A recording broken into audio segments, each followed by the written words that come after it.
Spent $32,196.23 on Affirm and Klarna since 2022. And the big question is, what did I purchase? Buy now, pay later has taken out an entire generation of young adults with a total of 91.5 million users that are about to be doomed. Now that buy now, pay later will start impacting your FICO score. And with over 36 million people with buy now, pay later late payments, consumer consumption is about to implode. You can now purchase a burrito on buy now, pay later with an interest rate of up to 36.99%, meaning your $9 Chipotle burrito will now turn into an $85 Chipotle burrito. Young adults need to wake up and stop themselves from becoming victims in a society that penalizes good financial habits. And welcome back to Real Estate Mindset. Today's video is going to be absolutely bonkers. Mitch Vexler, how are you, sir? Well, I've been watching the market and it's a bit sideways for today, but bear in mind, we're at an all-time high. So going sideways is probably booked in. And with regard to what we're going to talk about here, there's just so many stages and layers of leverage. We're going to do the best we can to start pointing this out as to how bad it is. And believe it or not, it will tie right back to the real estate taxes. Very good. Let's start out by talking about how much worse it's going to get. And let me bring up the new laws that have been passed. New York Buy Now, Pay Later Act. So New York passed the Buy Now, Pay Later Act in early May of 2025, which will take effect 180 days after the State Department's financial services. Now, in other words, you guys, this is happening right now. So if you have these types of loans, you're going to want to be aware that if it's not already, it's going to start impacting your credit, and it's going to do it in a very bad way. Now, I read all of these changes, and essentially what they're going to do here as far as New York is they're going to make it like a credit card. So you're going to have consumer protection stuff. These people will have to be licensed. But the thing is, it's always been like a credit card. If it's not layover and you can take the item before your payments are made, then it is credit. And therefore, because of the Fair Credit Reporting Act, they should be legally required to report this on people's credit. If you're wondering how many people this is going to impact, let me show you guys and talk about some of these buy now, pay later statistics. In 2025, 91.5 million American consumers will use buy now, pay later. That is up 5.7%. Why users choose buy now, pay later. And by the way, I'll show you the interest rates here in a minute. 37.2% said convenience. 35.4% of people admitted that they were broke. I mean, they said preferred payment method when cash should be the preferred payment method. Cost less to use, 24.3% of people. And the people that answered that say it costs less to use, what are you talking about? How does that cost less to use than, for example, like, say you actually had the money, like cash. Now, number 4 is wariness of credit card debt. So 1 out of 5 buy now, pay later users say that they're using this because they're worried about credit cards. When the reality is buy now, pay later loans are just as bad as credit cards. Now, look at this, you guys. Number 5, and this is probably should be the number 1 reason, do not require a credit check. So 15.8% of people admitted that they have horrible credit. The next reason here is an inability to get credit. So 15.7% of people said inability to get credit and do not have a credit card. That's 8.9% of people. Klarna's consumer credit losses rose 17% year over year to 136 million. So that buy now, pay later company, Klarna, is down $136 million in losses. That is absolutely insane. And then bullet point number 2, and this is really alarming. Nearly 40% of buy now, pay later users reported making a late payment in 2024. And so when we take the 91.5 million people that are using it, like we see right here, where it says in 2025, 91.5 million people. And by the way, you guys, in 3 years, it's supposed to be 105 million people. You guys see that right here. But of those amount of people, when we multiply the 91.5 by this 40%, that means that 36 million people have a late payment on a buy now, pay later program that should have impacted their credit. But because of the loophole, or I'll just say law violations, they got a free pass to continue to destroy their financial purchasing power. Bullet point 3, federal rollback of BNPL regulations raises consumer protection concerns, because they should be concerned, because these kids' brains have not fully developed yet. They're out of high school being thrown into a world that going to high school doesn't teach you how to be an adult. What teaches you how to be adult, unfortunately, right now, are your mistakes. Number 5, younger financially vulnerable shoppers are most likely to use buy now, pay later loans. Just to recap, 91.5 million people, okay? 40% of them late, which means 36 million people are about to lose or have their purchasing power destroyed. So now, what I want to do is, from someone else's perspective, we're going to listen to about a minute and a half of a credit expert that is going to tell you many of the reasons why you should not ever, never use buy now, pay later.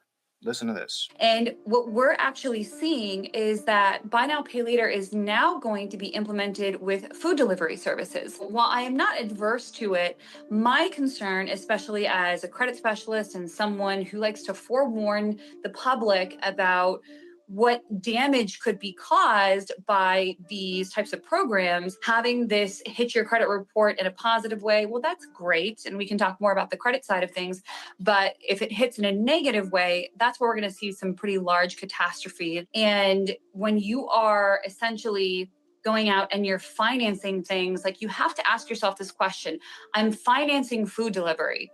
Does this make sense? And I want people to understand that the borrower is slave to the lender. And one of the biggest things I talk about is just the importance of financial security. And financial security comes from having good money habits. And financing food delivery is not essentially, that is not a good money habit. And so I want people to know, listen, if you can't afford it, I would implore of you to please not finance it.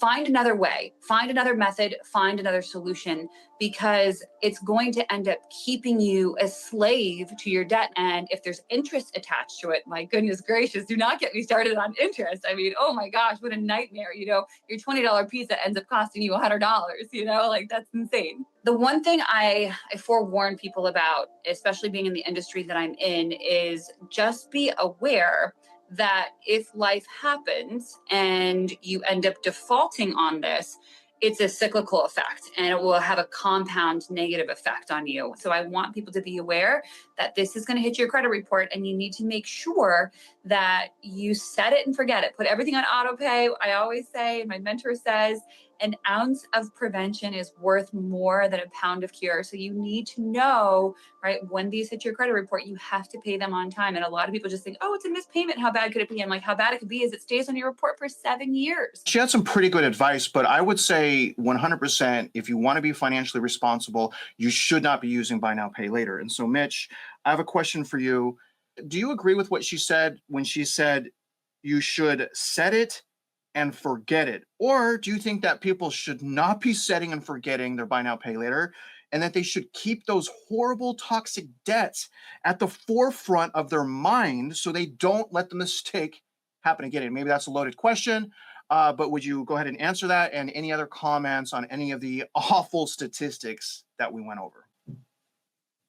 Well, buy now, pay later is a scheme. And as a financial scheme, it puts money into the coffers of the banks via leverage. So FHFA produces mortgage-backed securities and bonds. So what is the value of those mortgage-backed securities and bonds when the evidence shows that the true value, based on the median household income, where the valuations of the property are at a minimum 40% over leveraged? So what I said before is that the bank's coffers via leverage, that's where the money's going. Now Freddie Mac and Fannie Mae, by virtue of producing bonds, over leveraged. And then tying that to what Tricia and Travis did on Saturday, the video explained that a simple mobile home had a $75,000 overage in its valuation, bought for $125,000, valued at $195,000. Well, when you look at that, you say, okay, it's 75,000 against 2.2%. It's not that big a deal. It's $1,723 a month, a year. It is a big deal. It's a huge deal because that amount of money puts over $14 million back into the CAD, assuming you've got 10,000 additional mobile homes in that community.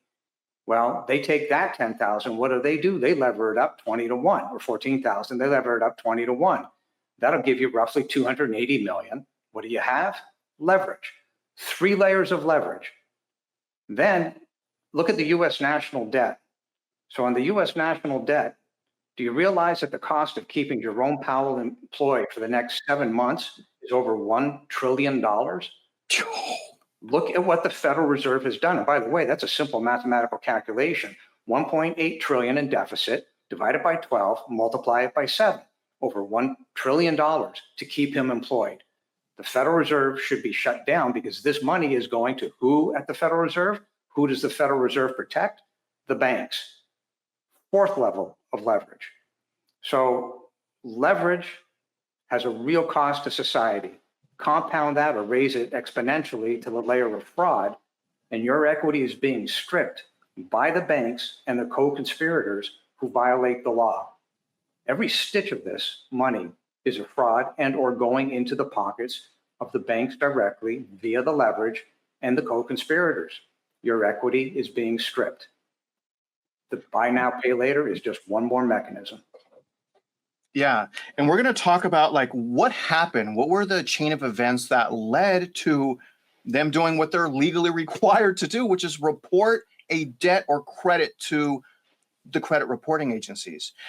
Mitch, I was smiling a little bit because I just got notified from the legal department at the Central Appraisal District in Montgomery County that the trespass has been removed, which brings me to this segment. Affirm and FICO were working together. It says right here for 12 months. They did a study. So Affirm and FICO did a study that ended February of 2025. And essentially Affirm, as you guys see here, showed and told FICO what they need to do to properly report these types of loans. On June 23rd of 2025, FICO announced they launched a FICO Score 10 BNPL and FICO Score 10T BNPL, the first credit scores for a leading credit scoring provider to incorporate buy now, pay later data. These innovative scores developed by FICO from data-driven research, again with Affirm, representing significant advancement in credit scoring accounting for the growing importance of buy now, pay later loans in the U.S. credit ecosystem.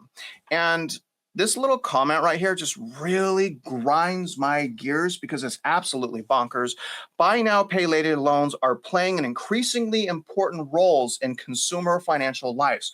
And when they say that, I mean, if by important roles they mean absolutely crushing and devastating people, then yeah, it is definitely playing an important role. The reason I'm saying this is destroying an entire generation of our youth is, well, first of all, I want to show you this. This is credit card debt. So credit card debt as of July 25th, okay, so a few days ago, is 1.093 trillion, okay? And it's taken, what, 50, 60 years to hit that 1 trillion, okay? So again, normal credit card debt over 50, 60 years has got to $1 trillion, normal credit card debt. Buy now, pay later loans, and I think it's been about 4 years, have already hit $1 trillion. Unlike plastic, however, buy now, pay later does not require a rigorous credit check that made it a hit for consumers, especially younger adults without well-established credit. And that's why they shouldn't get credit. Unless you understand how credit works, stay away. Your brains as an adult has not developed yet. Do not do this, you guys. But the total volume among the largest buy now, pay later providers grew from 8.3 billion in 2020, okay, to $1 trillion by 2025. Now we're going to listen to 2 TikTok videos of older adults, maybe not old adults, but older adults that are trying to warn the youth, hey, pump your roll, make a U-turn on Know Your Roll Boulevard, get off Front Street because you're going the wrong direction. Listen to this. And from QuadPay, Afterpay, Clonera, like all of that stuff. Can we just talk about it? Because, baby, when I was 18, 19 years old, I was collecting credit cards like I was Thanos, for real. I had a Chase card with a credit limit of $10,600. How? I don't know. but I had it at 19 years old. We was getting school refunds. We had high credit card limits, and we had buy now, pay later. I knew the concept of debt, but when you have it all there and available to you, that is a dark rabbit hole that I done went down. Now I'm sitting here at almost 27 years old, paying for the mistakes that I made when I was 18 and 19 years old because I was just charges, afterpay, paying for it. Pay once a month. I was tearing it up, and now I'm paying for it.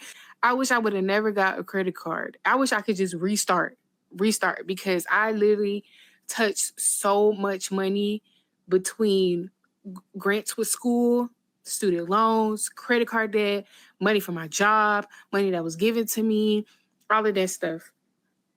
And I still did buy now, pay later. And never will I ever do that again. $1,250 a month on a firm in Klarna, that is. When I started this thing at the end of March, 50. So yes, it can get worse.